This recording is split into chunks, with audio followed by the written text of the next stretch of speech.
Good morning, good afternoon, good evening, class. Remember, we have already discussed in this colonial economy. We have already covered the first subtopic, that is the concept of colonial economy, in which we went through the meaning of colonial economy. Then we went through also the characteristics, then objectives, but also we went through the methods used to establish colonial economy or techniques. Then here is the second subtopic, that is the sectors of colonial economy. In these sectors of colonial economy, remember I sent you the slides from which you saw there are different sectors of the colonial economy. Agriculture is among the sectors. Then we have already started discussing agriculture as one of the colonial sectors. In this agriculture, we said we have three types of colonial agriculture. Among the types, we include one is plantation agriculture, and the second is peasant agriculture, as you can see in the slide. But last is settler agriculture. In the peasant agriculture, we are going to discuss some areas, like we shall see the meaning of peasant agriculture. Then we shall see also the characteristics, but also factors why they use the peasant agriculture, but also we shall see the impacts of peasant agriculture. Directly, let us begin with the peasant agriculture. In this peasant agriculture, this was the type of agriculture in which colonialists allowed the Africans to grow cash crops on their small plots of land alongside with the subsistence crops.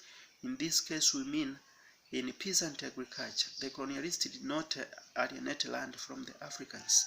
They just allowed Africans to continue cultivating on their small pieces of land, but they could cultivate two types of crops. They could cultivate these commercial crops, but also subsistence crops. Subsistence crops, we mean the crops for food. That is what we mean when we are speaking of the peasant agriculture. Then the harvested crops, could be sold to the colonialists under the planned price. Here we mean now the cash crops cultivated by the Africans on their small plots of land could be sold, but the price was set by the colonialist. That is what we mean. But also it was used in areas with a large population. It was used in areas with a large population in the sense that they were not able to alienate land from that large population. Rather, they allowed them to grow the cash crops on their small plots of land alongside subsistence crops. This was used in areas like Uganda, Nigeria, Ghana, and Tanganyika. Especially in Tanganyika, here we are speaking of the two areas, for instance, Kilimanjaro, from which they could cultivate coffee, but also Mwanza, where they cultivated the cotton. Here this area they could call a cotton area.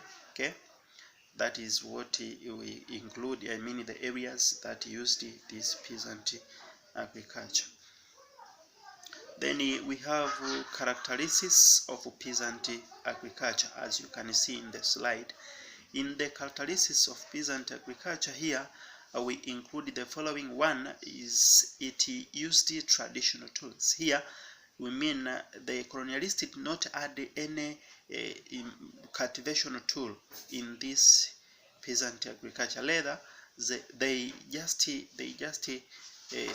allowed Africans to continue with their small tools and rudimental tools like hand hoes, but also pangas and so forth. That is the first characteristic. It used traditional tools. Second is it was cheap. It was cheap in the sense that the colonialists, they could offer only seeds. But the cultivation is for the Africans, then it is on their land. Everything was done by the Africans, but for them, they could only buy crops from the Africans in a low price. That's why we are saying it was cheap. But also it was practiced in small plots of land, as we have said. In these areas, they were the areas which experienced the high population. Now it was a bit challenge to alienate land, so they could allow the Africans to practice this in their small plots of land. That is third. But also it did not involve land alienation. Here we mean the Africans were not alienated with the land, but they allowed them to grow those cash crops and food crops in their small plots of land. So they did not alienate land from the Africans. But also it based on the use of family labor. Here we mean family was the basic unit of labor, in the sense that because they did not alienate land, then those who were to work on those small plots of land were the family members.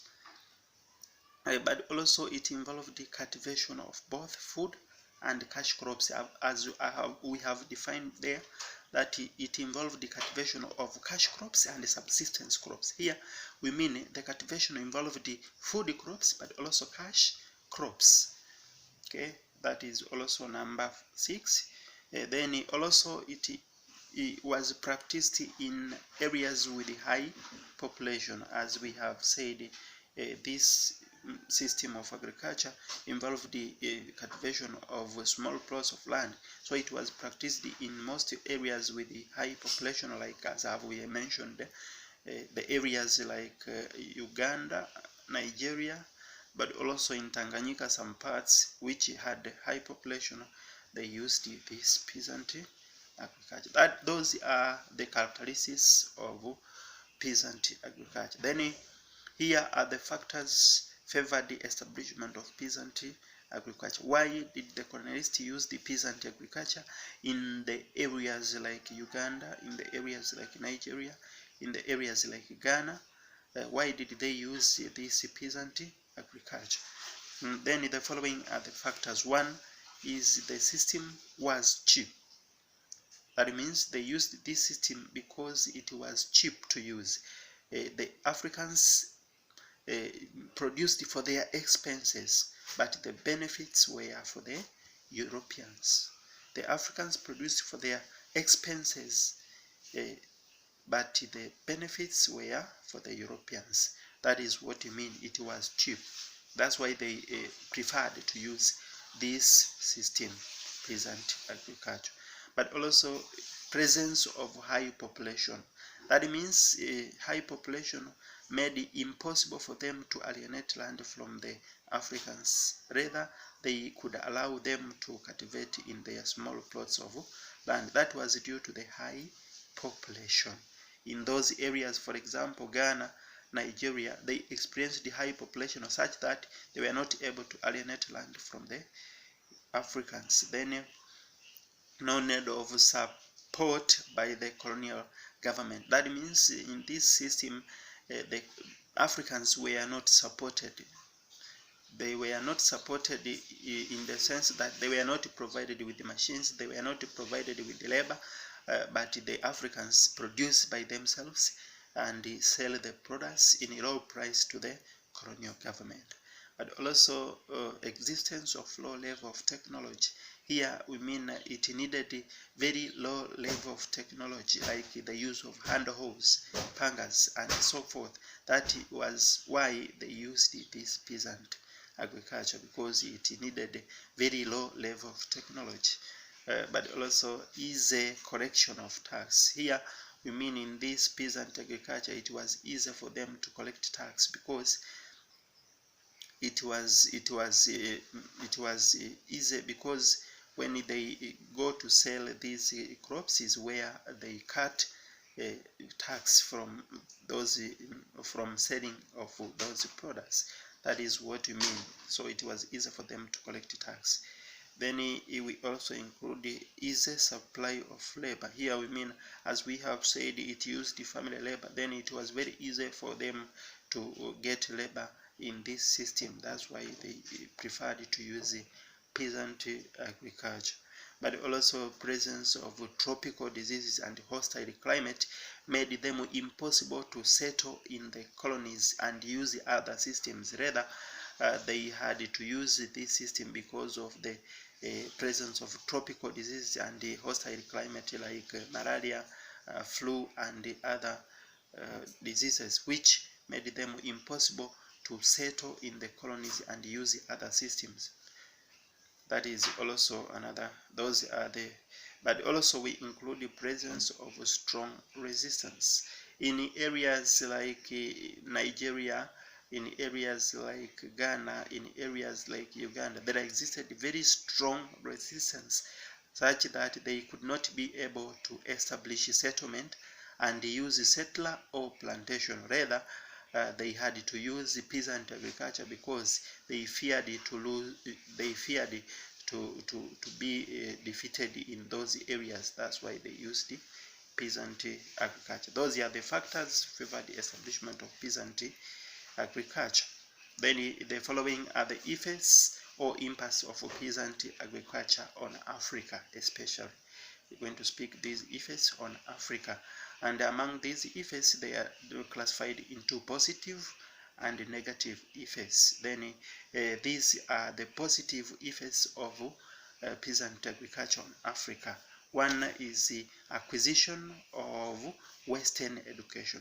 In this peasant agriculture, the colonialists also could provide a Western education, from that Western education, some Africans rose up and came up with the idea of nationalism due to the provision of that Western education. But also development of nationalism. Here we mean from that peasant agriculture, they provided the education, as we have said, but from that education is where Africans were able to organize themselves and plan for the movement of independence. That's what we call nationalism.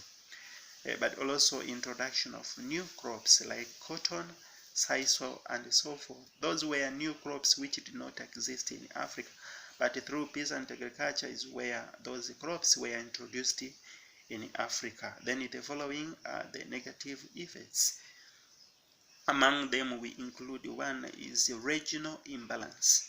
Regional imbalance, here we mean there are some areas became developed than other areas. That is what we mean. For example, in Tanganyika, in our case, Tanganyika, some areas like Mwanza and Kilimanjaro became developed than other areas. That is one.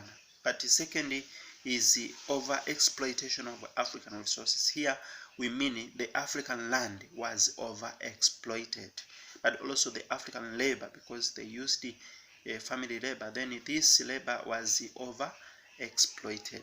But also emergence of classes. Here we mean there existed classes within the African societies. For example, there existed those who could become rich, but also those who could become poor because of the cultivation of cash crops. Okay, that is, those are some of the effects as we have mentioned. Thank you, and make sure you take note, and you will send them to me as I will set a question to you now. Thank you.